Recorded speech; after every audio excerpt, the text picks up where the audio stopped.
ব্রিগেডে আজমিকে এখন দেখছি, আয়নাঘরে ছিলাম, তারপরে আসার পরও ছিলাম বন্দি। মূলত আবু সাইদের জন্য আজকে আমার এখানে আসতে পারা। কেন আপনাকে গুম হতে হয়েছে? আপনি একজন সেনা কর্মকর্তা এবং যতটুকু জানি যে সেই সেনাবাহিনীরই এক বন্দিশালায় বা আয়নাঘরে আপনি থেকেছেন, কেন? বিসমিল্লাহির রহমানির রহিম। আমি আজকে এই স্টুডিও আসতে পারতেছি সেই জন্য গর্বিত।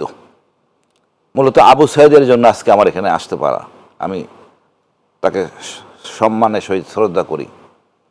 আর এই যুব সমাজ, ইয়াং জেনারেশনের কাছে আমি কি ব্যক্তিগত কৃতজ্ঞ। সানবিট সব দিবে সামাল। সানবিট ম্যাজিক প্রেস ডিশওয়াশিং এর মাথা ঘোরানো সলিউশন। আমি দীর্ঘ অনেক বছর যাবৎ আয়নাঘরে ছিলাম, তারপরে আসার পরও ছিলাম বন্দি। মনে হয় আমি বের হওয়ার পরপরই চেষ্টা করি 20 সালে সব কিছু বলে দিতে, কারণ আমি ব্রিগেডে আজমিকে এখন দেখছি, আমার কমরেড, সহযোগী।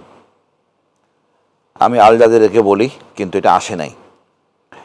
পরে 22 সালে যখন আসে, তারপরে ভাই আমার মনে 10টা বেশি আমার সাইবার অ্যাক্টের মামলা। মহান আল্লাহ সহায়, আপনার যদি হার মেনে যান তাহলে সামনে যেতে পারবেন না, আমি এটা বিশ্বাস করি। আমি প্রতিবারই আমার পরিবার আমাকে প্রচণ্ড সহযোগিতা করছে, আমার মিসেস, বাচ্চারা। জি, তারপরে বলবো, আপনি যে এই আজকে আসতে পেরেছি, ন্যায় বিচার পাচ্ছি ইনশাল্লাহ, এর আমি বলবো আমরা এত নতজানু ছিলাম, আমাদের এই সেনা প্রধান যারা ছিল এরা এতটা জিম্মি ছিল এই তারেক সিদ্দিকীর কাছে, শেখ হাসিনার কাছে, যে প্রতিবাদ করতে হবে ন্যায়ের পথে, তা করে নাই। বিশেষ করে জেনারেল মবিন, ইনি থাকার সময় আমি আর একজন lieutenant colonel Zahid, major Mohsin, 5 জন ওই তাপস হত্যা মামলার জড়িত, এদেরকে গুম করা হয়। এবং যে প্রক্রিয়া করা হয় সম্পূর্ণ অবৈধ প্রক্রিয়া। আমাদের কিন্তু আর্মির নিয়ম কানুন, সে ব্রিটিশের বানানো নিয়ম কানুন, আপনি সেটা অন্তত মানেন, সেটাও মানেন নাই।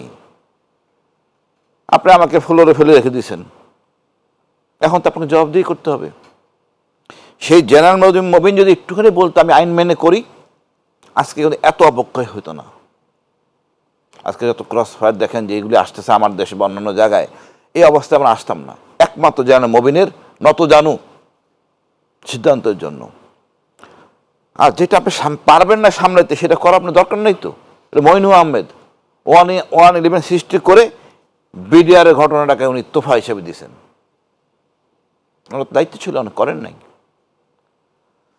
এটা আমাদের জন্য লজ্জাজনক। আপনি যা পারবেন না তা আপনি করবেন না, আপনি কতটুকু যাবেন তা আগে প্ল্যান করেন।